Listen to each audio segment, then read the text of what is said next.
It was my wedding night when I caught Corin, my husband, cheating on me. Devastated and drowning my sorrows in wine, I stumbled straight into Corin's embrace. He's Corin's own uncle, the mighty lord of the north. We shared one fiery night together, and soon after, I learned I was carrying his baby. My venomous, jealous stepsister Sorenna swiped the keepsake from that night. She lied to everyone, pretending she'd spent that night with Corin, and schemed non-stop to ruin me at every opportunity. I had 2 battles to fight: take back my ancestral estate and cut all ties with Corin's betrayal, all while hiding my secret pregnancy. When every lie crumbled and the whole truth came out, Corin never left my side.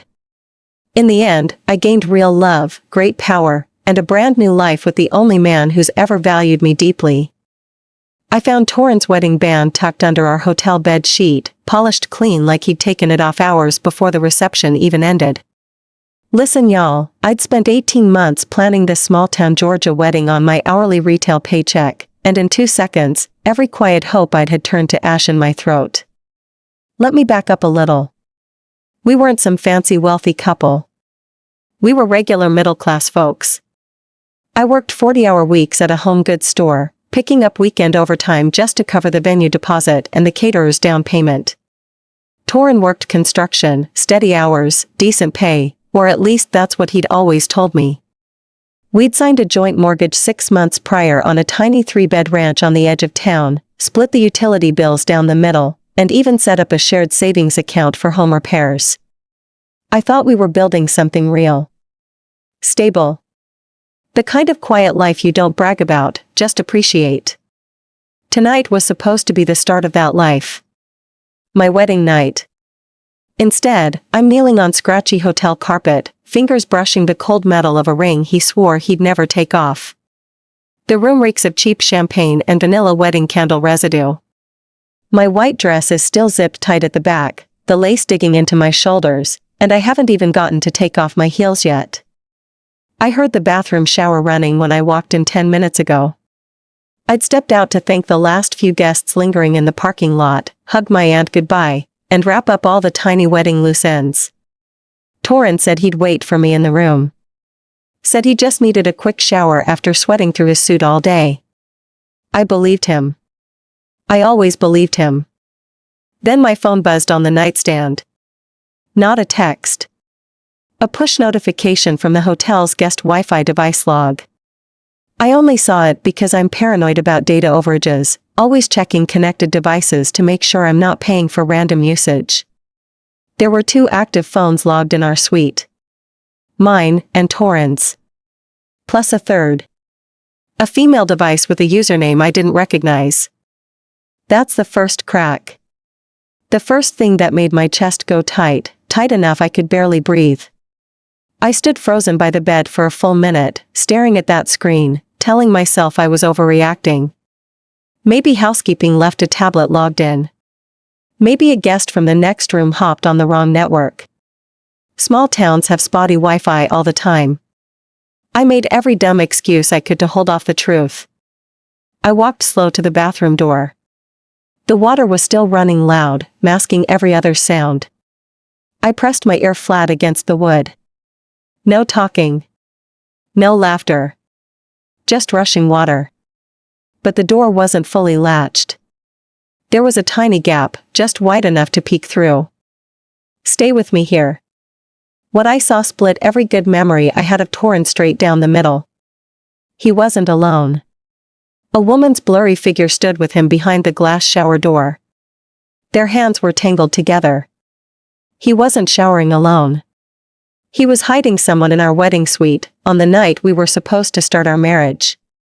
I didn't scream. I didn't burst in and cause a scene. I've always been the quiet one.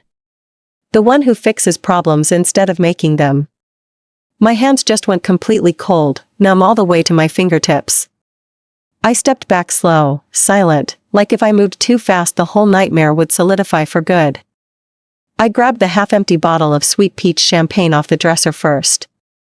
It was the leftover bottle from our toast. I twisted the cap off and drank straight from the neck, no glass, no pause. The sugar burned my throat, fizzed sharp in my chest, dulled the sharp edge of panic creeping up my spine. I knew better than to stay and confront him right then. I knew if I stayed I'd break completely. I slipped my wedding veil off and tossed it on the bed, grabbed my thin white cardigan off the chair, and walked out of the hotel room without a single backward glance. The hallway lights were too bright. They made my eyes burn before I even started crying. The hotel sits on the edge of town, right next to a wooded overlook that locals use for bonfires and sunset watch parties. It's quiet there after dark, no streetlights, just distant highway glow and crickets chirping loud enough to cover your tears. I walked there barefoot after ditching my heels in the trash can by the lobby doors. The grass was damp with night dew, cold against my soles. I kept drinking that champagne the whole walk. By the time I reached the overlook railing, my head was fuzzy, my vision blurred at the edges. All the years of small sacrifices hit me at once. The overtime shifts I worked to cover our closing costs. The student loan payments I put on hold to help Corin fix his work truck. The family dinners I sat through where his mom made snide comments about me not being good enough for their family, and I just smiled and nodded to keep the peace. I'd tolerated every slight. I'd swallowed every small grievance.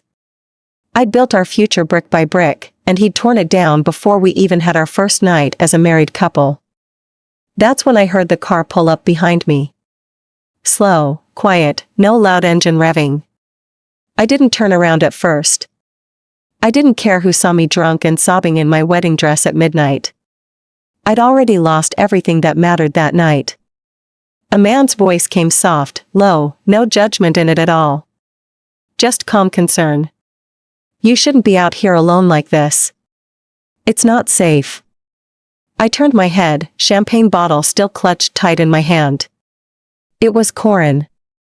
Corin's uncle. The quiet, reserved one in the family. Everyone always talked about Corin's charm, his easy smile, his way of winning people over. No one talked much about Corin. He kept to himself, owned most of the northern county's commercial real estate, stayed out of family drama entirely. He rarely came to casual gatherings, never meddled in anyone's business. I'd only spoken to him twice before tonight. Once at our engagement barbecue, once at the wedding reception for a quick congratulations handshake. He was older than Corin, sharp-eyed, quiet-spoken, the kind of man who watches everything but says very little. I didn't have the energy to be polite. My voice cracked when I answered. I'm fine. Just leave me be. He didn't leave. He walked slow to the railing, stood a respectful distance away, and stared out at the dark tree line like he was giving me space to breathe. I could smell cedar and clean cologne on him, nothing flashy, just steady, warm scent. He didn't push me to talk. Didn't ask what was wrong. He just stood there, quiet company in the dark. The alcohol hit me harder then. My knees went weak. I swayed forward, ready to crumple straight to the grass, and he caught me before I fell. His arms were firm, steady, no awkward hesitation. One hand braced my back, the other held my upper arm gently, keeping me upright. I broke then. All the silent hurt I'd held in for months spilled out. I cried hard, messy, ugly tears into his chest, ruining his crisp button-down shirt with my makeup and champagne-stained lips. I didn't care. I had nowhere else to go. No one else to turn to. My stepsister Sorenna was at the wedding after-party, laughing and drinking with our cousins. She'd spent the whole day making passive comments about how lucky I was to land Corin, how I didn't deserve someone so kind and successful. She'd always been jealous of me, of my family's old estate that I was set to inherit, of the stable life I'd worked so hard to build. I knew better than to run to her for comfort. Corin didn't push me away. He just held me tighter, let me cry it all out. He whispered soft, quiet things, nothing grand, just simple reassurance. You're safe. I've got you. The world felt blurry after that. The champagne erased my good sense. The heartbreak erased my boundaries. I was raw and broken and so tired of being the strong one all the time. I leaned fully into him, into the only steady thing I had left that night. What happened next wasn't planned. It wasn't some romantic fairy tale mistake. It was two broken people in the dark, seeking warmth when everything else had turned cold. One single, impulsive, irreversible night that changed every part of my life forever. By the time the first hint of gray light streaked across the sky, I was sober enough to feel every ounce of regret settling heavy in my bones. I woke up on the Overlook's wooden bench, wrapped in Corin's jacket, the fabric still warm from his body heat. He was sitting beside me, awake, watching the sunrise in silence. I sat up fast, my head throbbing, my stomach twisting into a tight knot of guilt and panic. I pulled his jacket tighter around my shoulders, avoiding his eyes completely. I didn't know what to say. There were no words to fix what I'd done. He reached into his pocket a second later and pulled out a small, carved iron token. It was simple, no fancy designs, just a tiny northern crest etched into the surface, the same symbol that marked all his family's property deeds. He set it gently in my palm. "Keep it," he said. "If you ever need anything. Protection, help, a way out. Come find me. This guarantees it." My fingers closed around the cold metal. It felt heavy, like a promise and a curse all at once. I stared down at it, my mind racing a mile a minute, too overwhelmed to speak. I didn't notice Sorenna's car parked half-hidden in the tree line 30 yards away. I didn't see her watching us from the driver's seat, phone raised, capturing every quiet second of that morning. I didn't know she'd snuck out of the after-party hours before, followed me to the Overlook, and waited to steal every broken piece of my secret for herself. I stood up on shaky legs, handed Corin's jacket back, and mumbled a quiet thank you before I walked away. I needed to go back to the hotel. I needed to face Corin. I needed to figure out how to untangle the mess my marriage had become before it even truly started. I had no idea the worst was only just beginning. Glad you're still with us. This story's about to get way more interesting. Drop a comment below to share your thoughts, hit that subscribe button for more awesome content, and don't forget to share this with your friends. I walked back to the hotel at dawn with my dress grass-stained, my eyes puffy, and that iron token tucked deep inside my bra, pressed tight against my chest like a guilty secret. The parking lot was empty now, just a few stray wedding balloons deflating on the asphalt, leftover cups and confetti scattered across the ground. It looked like the whole celebration had unraveled overnight, just like my marriage. Let me back up a little. I wasn't walking back to forgive Corin. I was walking back for logistics. Plain, boring, middle-class adult logistics. We had a joint mortgage, a shared auto loan on his work truck, a combined tax filing pending for the year. I couldn't just ghost him and walk away. In Georgia, marital assets don't split clean overnight. I needed my suitcase, my legal documents, and I needed to hear him lie to my face one last time before I started untangling our lives. I slipped into the hotel room quiet as a shadow. The shower was off now. The bathroom fogged, the air thick with cheap body wash and another woman's floral perfume, one I'd never worn, sweet and cloying, impossible to miss. Corin was passed out on the bed, fully clothed, his suit jacket crumpled over the nightstand, his wedding band still nowhere in sight. He didn't stir when I moved around the room. I grabbed my duffel bag from the closet and started shoving my things inside. My skincare, my work uniform, the folder with our mortgage paperwork and prenuptial agreement copy. I'd insisted on a prenup 6 months ago, not because I didn't trust him, but because my mom drilled it into me growing up. Always protect your assets, always keep your family property separate. Thank God I listened. The prenup clearly stated my family's ancestral estate was solely mine, untouched by marital division. The house we'd mortgaged together was split down the middle, fair and square. I thought it was overkill back then. Now it was the only safety net I had left. I was halfway through zipping my bag when my phone pinged with a Facebook Messenger notification. Sorenna's name popped up on my screen. Her message was short, sweet, and knife-sharp passive-aggressive. Saw you wandering the Overlook last night. Looked like you had a rough night. Hope you're feeling better today. My blood ran cold right then. That's when I knew she'd seen everything. She hadn't just spotted me crying. She'd watched me with Corin. She'd witnessed every messy, forbidden second of my wedding night mistake. I typed a sharp reply, then deleted it immediately. Fighting with Sorenna publicly was exactly what she wanted. She thrived on drama, on making me look unhinged and irrational to our family and small-town community. I'd lived in this town my whole life. Everyone knows everyone's business.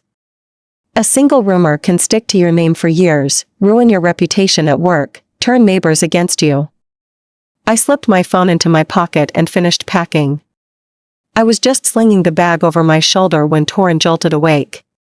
His eyes bleary, hair messy, he blinked at me like he had no clue anything was wrong. "Babe? Where are you going?" He mumbled the words like we'd just had a normal wedding night, like he hadn't cheated on me hours prior. Like I hadn't caught him red-handed. I stared at him for a long, quiet second. No yelling, no tears. I was all cried out. My voice was flat, steady, no emotion left in it. "Don't call me that." He sat up fast, scrambling to fix his shirt, his face dropping into a fake, confused frown. "What's wrong? Did I do something?" "You've been weird all morning." Listen, y'all, this is the part that broke me more than the cheating itself. The audacity. The blatant, unashamed lying. He thought I was stupid. Thought I hadn't seen the third Wi-Fi device, hadn't peeked through the door, hadn't smelled another woman's scent all over our room. I pulled out my phone and pulled up the Wi-Fi log screenshot I'd taken the night before. I tossed the phone on the bed in front of him. "Explain that." He stared at the screen for a beat, his face draining of color. Then he started stammering, scrambling for excuses so thin I could see right through them. "That's probably the hotel staff. Or a random guest. Veyra, come on, it's our wedding day. Don't do this. I saw you in the shower with her." I kept my voice calm, but my hands shook slightly at my sides. "I saw you. Don't lie to me anymore. I'm tired of your lies." His entire demeanor shifted in an instant. The soft, loving fiancé act dropped completely. He stood up, ran a hand through his hair, and sighed like I was the one causing unnecessary trouble. "Fine. It was a one-time mistake. I was drunk. The wedding stress got to me. It didn't mean anything. One-time mistake. On our wedding night. The night I'd poured every penny, every spare minute, every bit of my love into making perfect." He minimized it like it was a minor inconvenience, like I was overreacting for being devastated. "I don't care." I shook my head, gripping my bag tighter. "We're done." Before we even started. He stepped forward fast, reaching for my arm, his tone turning sharp and defensive now. "You're really gonna throw away 2 years of us over one stupid mistake? We have a house together. Bills. A life. You're just gonna walk out?" That's the thing about small-town middle-class relationships. The stakes aren't just love. They're survival. Shared debt, shared rent, shared utility cycles, shared credit scores. Walking away isn't just heartbreak, it's financial ruin if you don't plan it right. I'm not throwing anything away. I'm saving myself. I stepped back, out of his reach. "I'll handle the mortgage through a civil lawyer. We'll do a formal separation first, then file for divorce. I want my name off every joint account, every loan, every bill we share." Corin laughed then, a bitter, hollow sound. "You think you can afford that house alone? Your retail paycheck can't cover that mortgage, not with your student loans hanging over your head. You'll be bankrupt in 3 months without me." He wasn't wrong. It was a cruel truth I'd already been stressing over for months. My hourly wage barely covered my personal bills and loan minimums. Adding a full mortgage payment on top of that was impossible.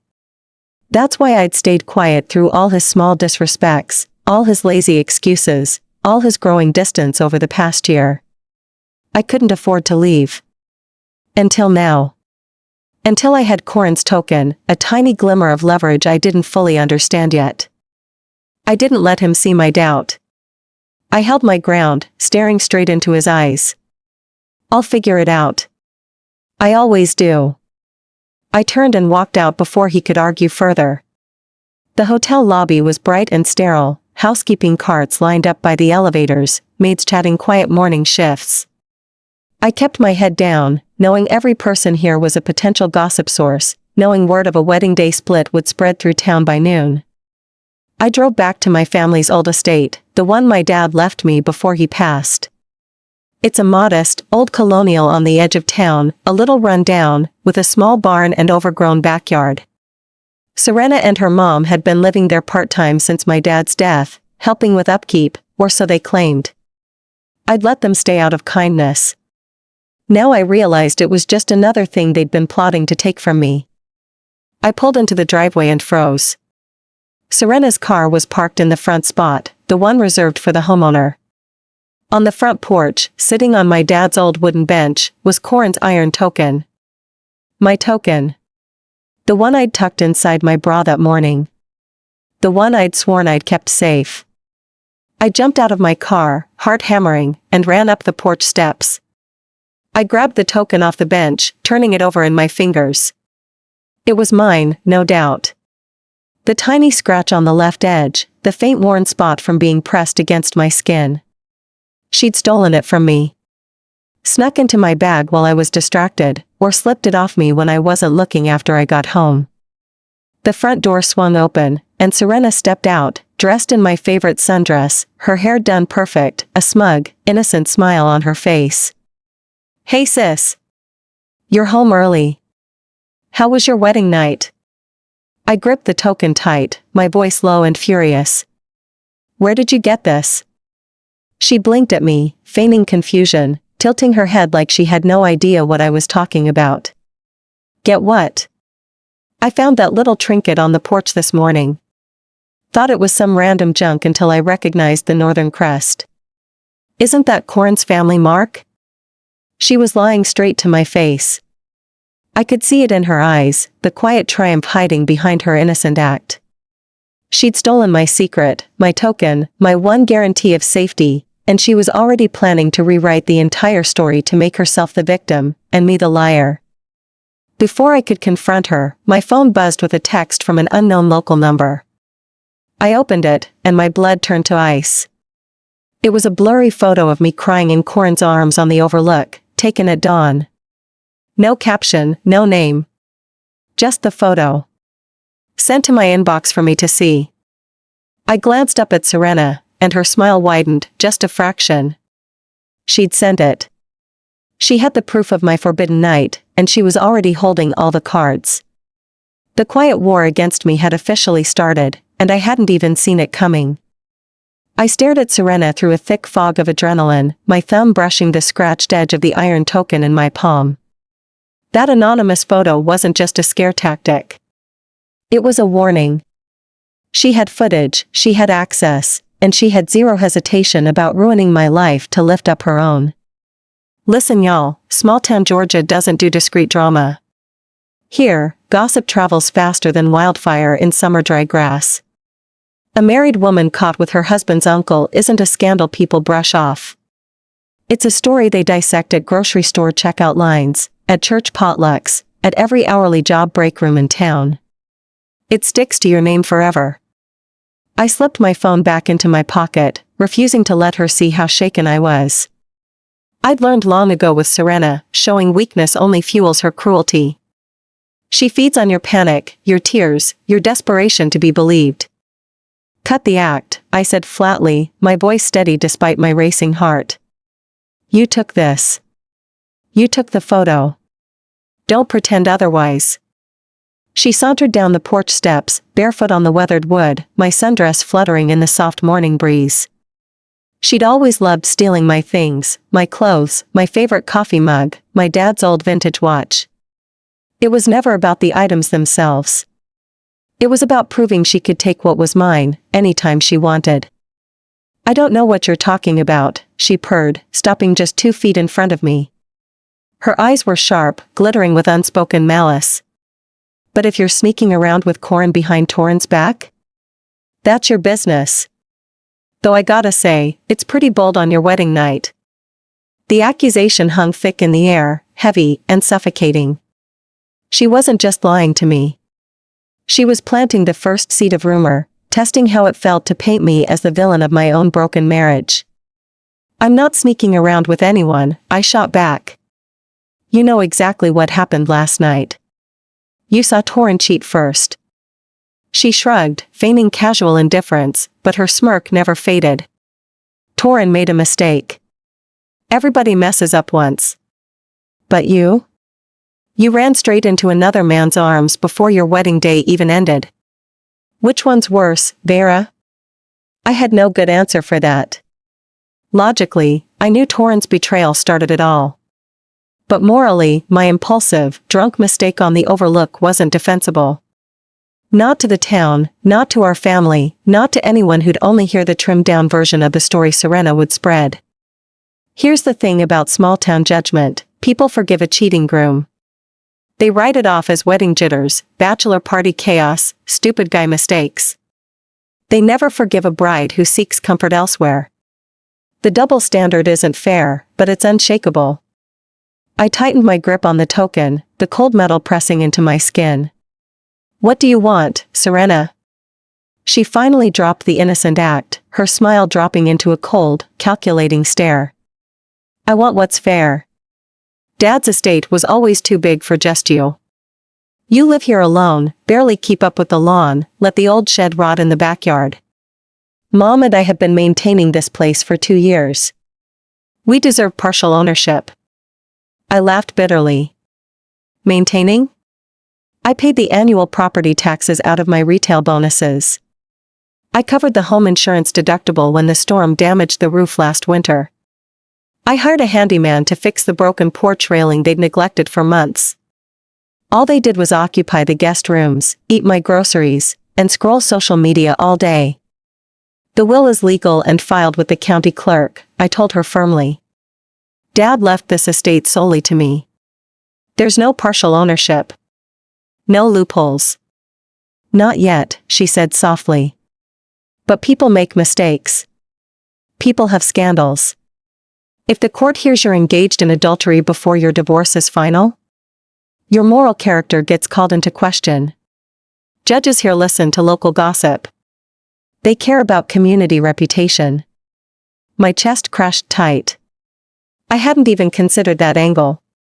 In Georgia, divorce settlements and property rulings absolutely weigh marital misconduct. Corin's cheating was provable, but my night with Corin was also provable, via Sorenna's photo. She could tank my entire estate claim. She could make me look like the unfaithful, unworthy party in the marriage, even though Corin broke every vow first. You're blackmailing me, I said quietly.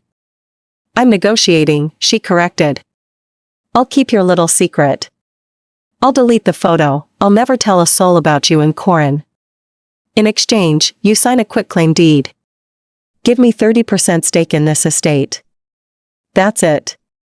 No more trouble from me. 30% of my dad's lifelong legacy. The only permanent, stable thing I'd ever owned. The only thing that kept me from being completely broke and dependent on anyone. I shook my head immediately. No. I'm not signing anything. Her jaw tightened. For a second, her polite mask slipped completely, revealing the years of jealousy she'd hidden beneath every fake smile and sisterly comment. Fine. Have it your way. I'll send that photo to Corin first. Then to our aunt, then to the church group, then to your store manager. Let everyone know what their perfect, quiet Veyra did on her wedding night. She turned on her heel and walked back into the house, slamming the front door hard enough to rattle the window panes. I stood frozen on the lawn, the weight of her threat sinking into my bones slow and cruel. I didn't have time to process the fear before my phone rang. Corin's name flashed across the screen. I hesitated, then answered, knowing avoiding him would only make him angrier, more likely to twist the story in his favor. You left your wedding dress in the room, he said, his tone sharp and aggressive, no longer remorseful. And you left a mess. Housekeeping's charging me a cleaning fee. I blinked at the absurdity of it all. My life was falling apart, my secret was hanging by a thread, my estate was under threat, and he was mad about a $60 hotel cleaning fee. "I'll Venmo you the money," I said flatly. "Don't call me again unless it's about legal separation paperwork." "This isn't over, Veyra," he snapped. "You can't just walk out on our life because you're upset. We have a house payment due in 2 weeks. If you stop contributing, I'm letting the house go into default. Your credit score will tank right alongside mine." That was another layer of middle-class hell no one warns you about. Joint credit is permanent until legally dissolved. A default would ruin my chances of ever buying another home, of refinancing my student loans, of building any kind of stable future for myself. I hung up on him without another word, my hands shaking uncontrollably now. I was trapped between Corin's financial threats and Sorenna's blackmail. No matter which way I turned, I lost something. I walked back to my car and slid into the driver's seat, locking the doors tight like that could block out all the chaos. I flipped open my camera roll, staring at the blurry overlook photo Sorenna had sent. It was damning. It showed me leaning into Corin's chest, face buried in his shoulder, completely vulnerable. No context. No tears from heartbreak. No prior betrayal. Just a married woman in another man's arms. I sat there for 20 minutes, staring at my family's estate, debating my next move. If I gave in to Sorenna, I lost my dad's property, my last sense of security. If I refused, I lost my reputation, my clean legal record for the divorce, and possibly my ability to stay employed in this small, judgmental town. It was while I was sitting there, spiraling, that a faint, quiet nausea twisted in my stomach. I brushed it off at first, chalking it up to stress, skipped breakfast, endless crying. But it lingered, sharp and low, a weird, unfamiliar ache I couldn't ignore. I'd always had regular, predictable cycles. Never irregular, never delayed. But my period was 2 weeks late. I'd been too busy with wedding planning and marital stress to notice before now. My blood ran cold all over again. One night. One drunk, broken, impulsive night with Corin. And now I was facing a delay that could change everything. I fumbled in my glove compartment for the old pregnancy test I'd stashed there months ago, just a cheap drugstore one I'd kept for precaution. My hand shook so bad I could barely tear the packaging open. I took the test in the gas station bathroom down the road, my heart pounding so loud I could hear it in my ears. I waited 3 long, excruciating minutes on the cold tile floor, staring at the plastic stick like it held my entire future. When the second faint pink line bloomed clear and undeniable, I sank against the wall, breath catching in my throat. Pregnant. I was pregnant with Corin's child. The secret I'd been desperate to hide wasn't just a one-night mistake anymore. It was a life growing inside me, a permanent proof of the night Sorenna was determined to exploit and destroy me with. Before I could process the news, my phone pinged with a new text from Sorenna. A screenshot of a text she'd drafted to the entire family group chat. The preview alone made my vision blur. "You'll never guess what Veyra did on her wedding night with Corin Hale." The message wasn't sent yet. It was a preview. A final ultimatum. "Sign the deed, or I burn your life to the ground." I stared at the screenshot on my phone until my eyes burned, the positive pregnancy test still crumpled in my jacket pocket like a ticking time bomb. Sorenna's drafted group chat text hung over my head, sharper than any threat she'd made before. This wasn't just blackmail anymore. This was total, public annihilation. Stay with me. I had 2 choices, and both were rotten. Sign over 30% of my family estate and spend the rest of my life letting her leech off my dad's legacy, or refuse and let her broadcast my secret to every family member, neighbor, and co-worker in town. On top of it all, I was pregnant with a man's child who wasn't my husband's, a detail that would turn a messy marital scandal into irreversible ruin. I sat in my idling car at the gas station for 40 minutes, watching regular folks pump gas and grab coffee, living their normal, uncomplicated lives. I used to have that. I worked my shifts, paid my bills, fixed up my house on weekends, and kept my head down. I never asked for drama, for betrayal, for secrets that could unravel every part of me. I knew I couldn't stall forever. Sorenna wasn't the patient type. She'd wait an hour, maybe two, then hit send just to watch me crumble. I wiped the dampness off my cheeks, started the car, and drove back toward the estate. I wasn't going to surrender. I was going to outthink her. First, I needed legal clarity. I pulled over at a small strip mall downtown and called the family law attorney my mom recommended years ago.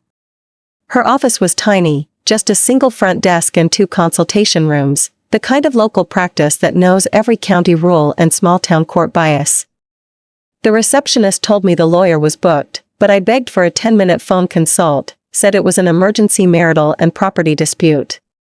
10 minutes later, I was spilling every detail, short and fast, leaving out only the pregnancy. I wasn't ready to say that out loud yet. She confirmed every fear I had. Georgia's at-fault divorce rules meant any proven adultery could sway property division, temporary alimony, and even community reputation standing in court. Sorenna's photo, if submitted as evidence, would absolutely weaken my position, even with Torrens' confirmed cheating. But she gave me one tiny lifeline. Context matters. Timing matters. If you can prove his betrayal happened first, that your choices were a direct result of his marital abandonment and infidelity, the judge will weigh his fault heavier. Gather every piece of proof you have on him first. That's the crack in Sorenna's armor I'd been missing. She only had half the story. She had my mistake, but I had his betrayal. I just hadn't documented it yet. I hung up the call and immediately started compiling evidence. I pulled up the hotel's booking confirmation, cross-referenced Torrens' check-in time with the moment I found his ring under the sheets. I saved the Wi-Fi device log screenshot, time-stamped and clear. I dug through my text history and found weeks of subtle red flags I'd ignored, him canceling last-minute date nights, vague excuses about late work shifts, unexplained cash withdrawals from our joint account. While I was scrolling, a new text popped up from Corin, and my stomach dropped. He'd found my abandoned wedding dress in the hotel closet, and tucked inside the lining was a single long blonde hair, not mine, and a tiny tube of foreign lip gloss. He'd photographed both and sent them to me, no message attached. He knew. He'd finally realized I hadn't imagined the cheating. But instead of apologizing, he was weaponizing it. He knew I'd panic, knew I'd rush to settle the divorce on his terms to keep the new mess quiet. Seconds later, his call came through. I answered, ready for his manipulation. "You caught me," he said, flat and unapologetic. "But here's the deal. I'll agree to a clean divorce, no fight on the joint house, no credit default threats. In exchange, you drop all blame on me. You tell everyone the marriage fell apart mutually. No cheating rumors, no messy details." I clenched my jaw. He wanted to walk away unscathed, keep his reputation as a good guy in town, while I carried all the heartbreak and the secret consequences alone. Why would I agree to that? I asked. He laughed dryly. "Because I can make this ugly too, Veyra. If you drag my name through the mud, I'll start asking questions about where you were all night after you left the hotel. People already saw you leave alone." Word spreads fast. He didn't know about Corin yet, not specifically. But he was sniffing around, ready to dig up anything he could to level the playing field. I ended the call and headed home to the estate, my mind racing double time. Now I had 2 people blackmailing me, not just one. Corin with financial ruin and public speculation, Sorenna with explicit photographic proof and family-wide slander. When I pulled into the driveway, Sorenna was sitting on the front porch swing, scrolling her phone like she had not a single care in the world. She looked up when I parked, grinning lazy and victorious. "Made up your mind," she called out. I walked up the steps slow, hands calm on my purse strap, hiding every ounce of my panic. "I'm not signing any deed. But I'm willing to talk." Her eyebrows shot up, surprised I wasn't still fighting hard. She stood, closing her phone, already assuming she'd won. "Talk. Finally. I knew you'd come to your senses." You can't outrun this scandal. I stopped just out of arm's reach, keeping my tone even and unthreatening, letting her lean into her false confidence. I'll give you temporary residency rights on the estate for 12 months. No formal deed transfer, no legal ownership stake. Just a place to live rent-free while you figure out your own housing. Her smile faltered instantly. She'd wanted permanent property, power over my dad's land, not just a temporary free room. That's not what I asked for. I want 30% equity. That's non-negotiable. Everything's negotiable. I tilted my head, finally letting a sliver of my resolve show. You send that group chat text, I counterfile every piece of proof I have against Corin. The hotel logs, the stranger's makeup on my wedding dress, his late-night unexplained absences for months. I'll tell the entire family exactly why I was broken enough to leave the hotel alone that night. No one will care, she scoffed, but her voice wavered just a little. Men cheat. It's expected. You're the one who ran to another man. Maybe. But it'll muddy your perfect little narrative. I pulled out my phone, scrolling to the folder where I'd saved all my evidence, holding the screen just out of her sight. It'll make you look like you knew Corin was cheating the whole time, waited for my lowest moment, then preyed on me to steal my estate. Small towns hate opportunistic liars more than they hate heartbroken mistakes. That hit her. I saw it in the way her jaw tightened, fingers tightening around her phone. Sorenna's whole identity in this town was being the sweet, innocent, wrong stepsister. She couldn't stand the idea of people seeing her as manipulative and cruel. She hesitated for a long beat, weighing her options on the porch swing. The wind rustled the oak trees in the yard, quiet enough I could hear my own pulse thrumming in my ears. What about the photo? I still have it. I can leak it any time. You can. I nodded, unafraid now. But I also know you don't have the full story. You don't know what led to that night, and you don't have any other proof besides that one blurry shot. One photo versus months of Corin's cheating evidence? The town will pick sides. And you'll lose yours. I didn't mention the pregnancy. That was my final, unspoken ace, a secret I'd buried deep before I ever let it surface. I couldn't let her weaponize a life I was already terrified to protect. Sorenna huffed, crossing her arms over her chest, petty and bitter. Fine. 12 months residency. But if you try to kick me out early, if you go back on your word, I'll release that photo to every local Facebook group. Your job, your reputation, everything goes up in smoke. I won't break my deal. I kept my tone steady. But you leave my property rights alone. No more blackmail, no more threats. We stay civil until my divorce is final. She muttered a quiet, annoyed agreement before turning and storming back into the house, slamming the screen door behind her. I stood alone on the porch, the weight of the last hour crashing down on me the second she was out of sight. My knees buckled slightly. I gripped the wooden railing tight to steady myself, my free hand pressing gently to my still flat stomach. I was carrying a child no one could know about, trapped in a toxic separation, stuck sharing my family home with my ruthless stepsister, and still fighting to keep my finances and reputation from collapsing entirely. I thought I'd bought myself peace, even temporary peace. But peace never lasts long in this kind of slow-burn chaos.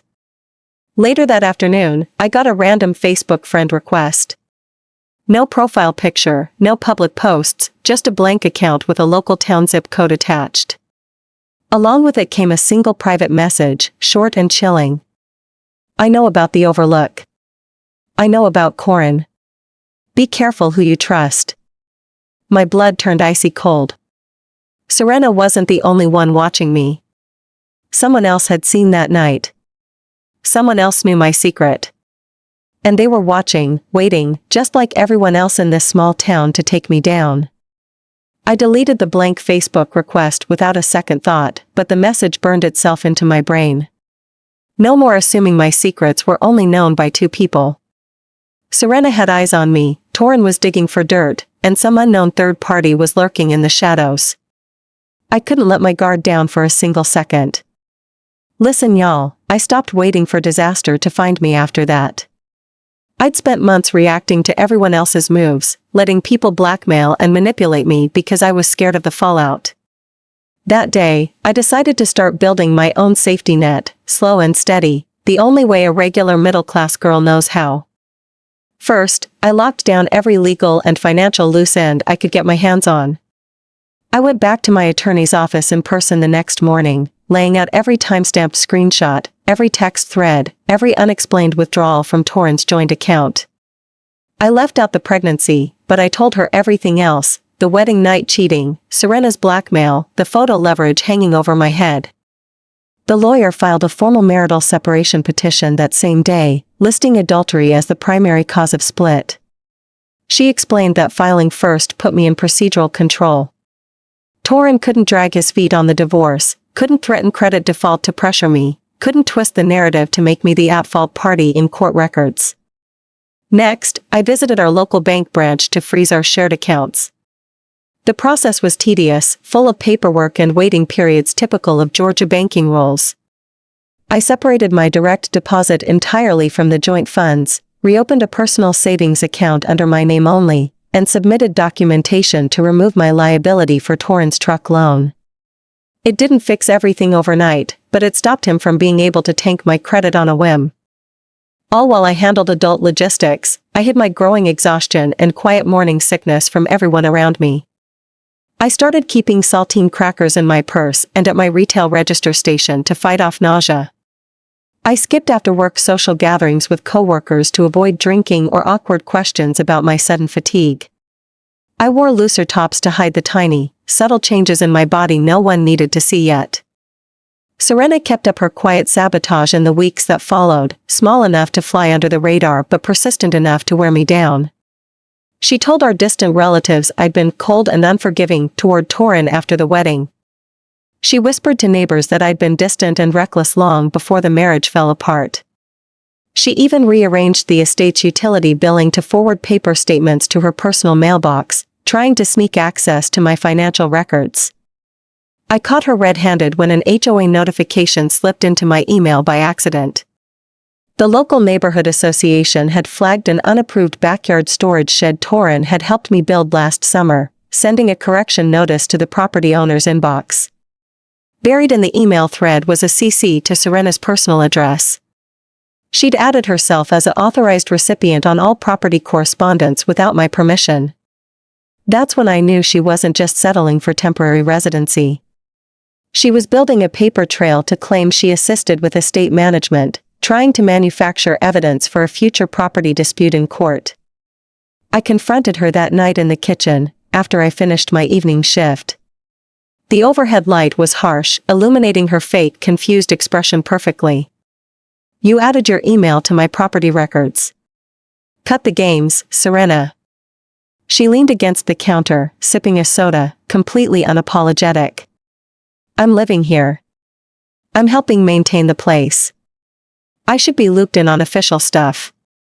It's only fair." "You don't have legal rights to this property," I said firmly.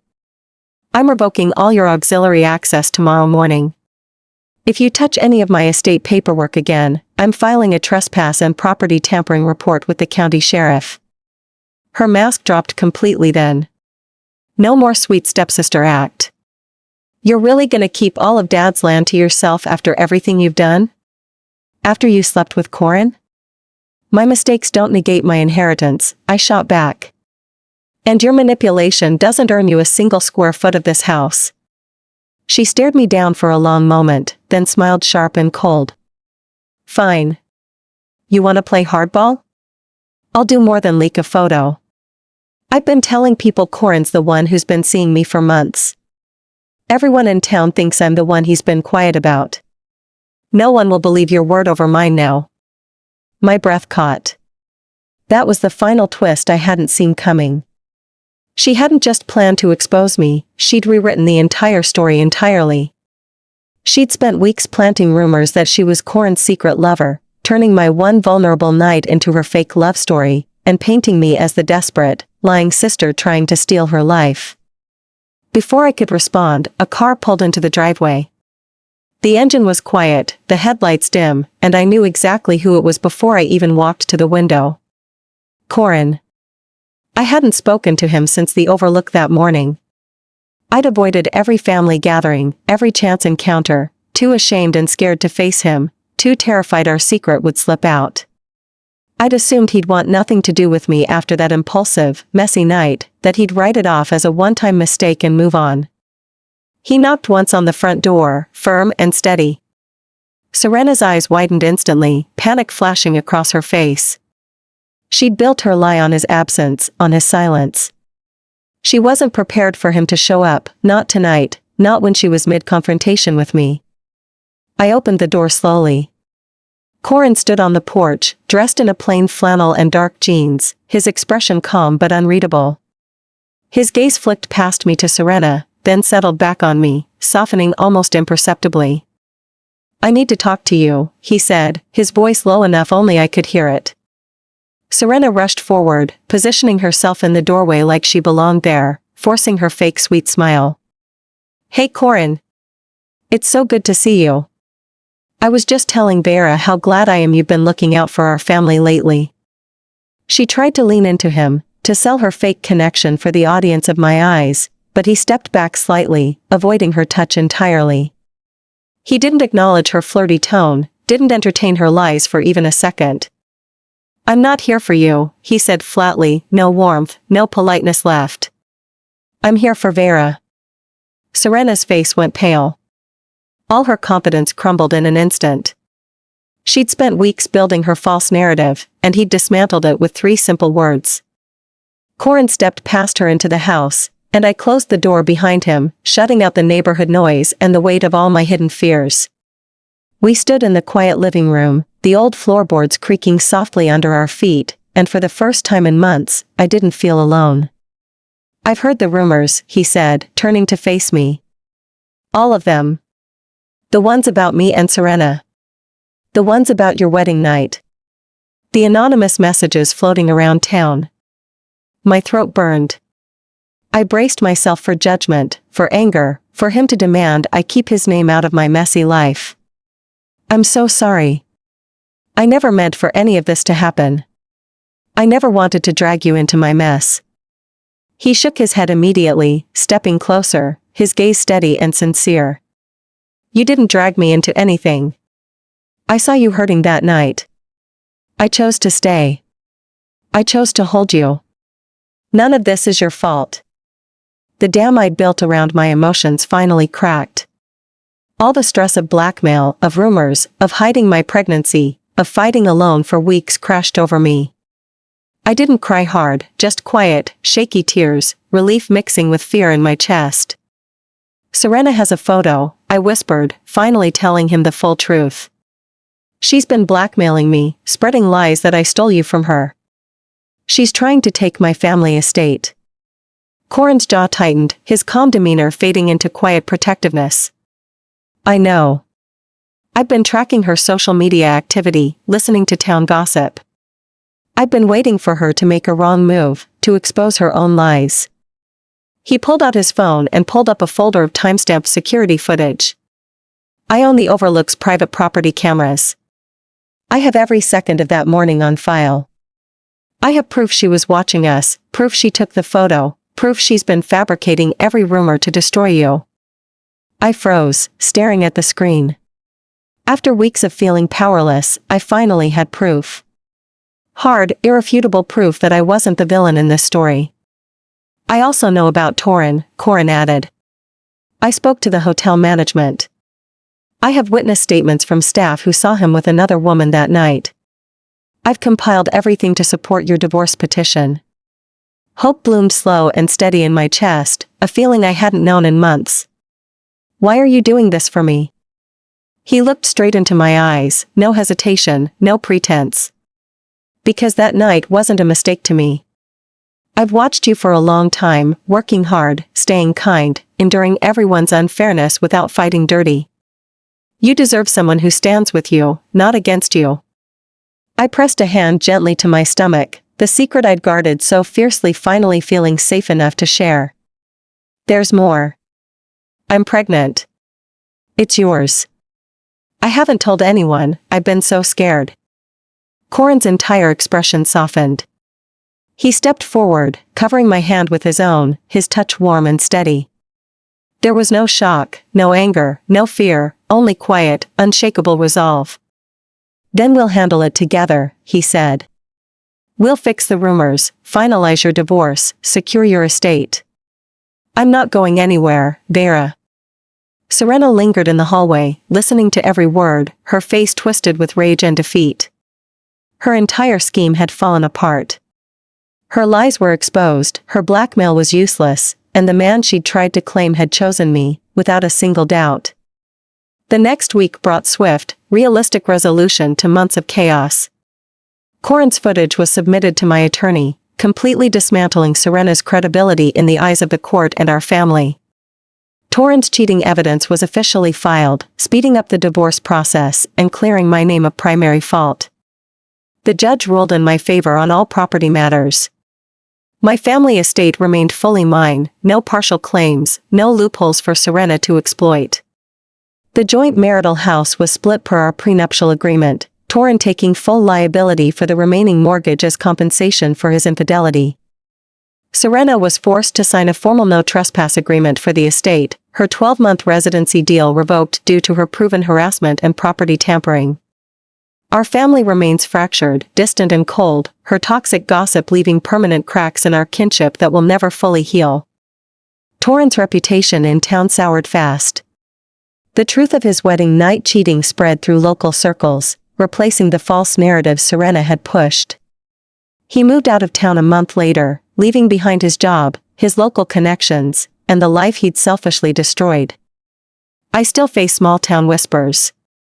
Some people still side with Sorenna, still question my choices on that broken wedding night. Life doesn't offer perfect redemption, no matter how much truth comes to light. My credit score still needs time to recover from months of joint financial strain. My student loan payments still loom every month. The stress of everything left faint, permanent marks on me. But I'm no longer fighting alone. Corin stays by my side, steady and patient as I navigate pregnancy appointments, estate repairs, and the slow work of rebuilding my life. We don't rush into labels or grand declarations. We take it day by day, building trust and peace after a year of nothing but chaos. The iron token sits on my bedroom nightstand now, no longer a secret or a curse. It's a reminder of the night that broke me, and the night that gave me my second chance. I still have loose ends to tie, rumors to outlive, and a future to build for my child. But for the first time in my life, I don't have to build it all alone.